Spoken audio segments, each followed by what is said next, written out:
Well, each of the governance rating services have their own categories and areas of emphasis. We have what I believe is the most in-depth one, where we look at close to 500 different data points. We break those down into 6 broad categories: board accountability, financial disclosure and internal controls, compensation and remuneration, market for control, which deals with all the takeover or anti-takeover issues, and corporate behaviour.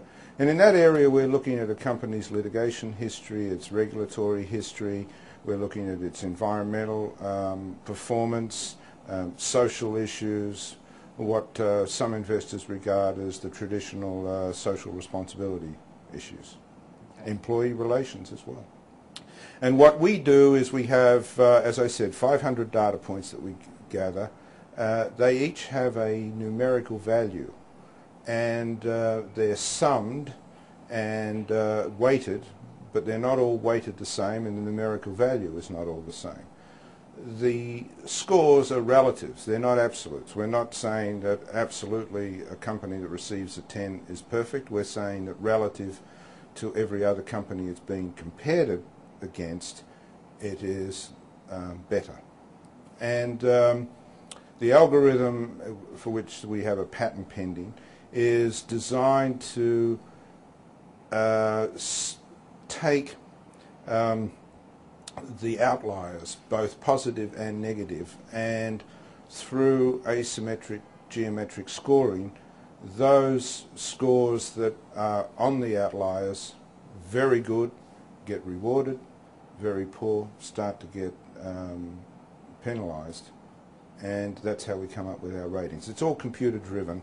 There's no subjective judgment entered into with respect to the scoring system. There is an element of subjectivity in the analysis, but not in the scoring system. Well, our average score is set at a 6.5, and the range is, as you indicated, 1 through 10.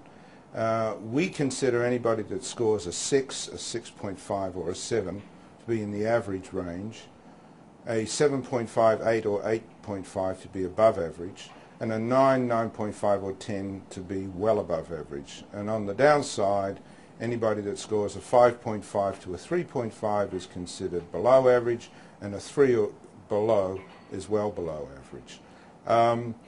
We don't break into quartiles, but let me simply say to you that a company that receives a 9, 9.5 or a 10 is in the top 7 or 8% of all companies that we're evaluating.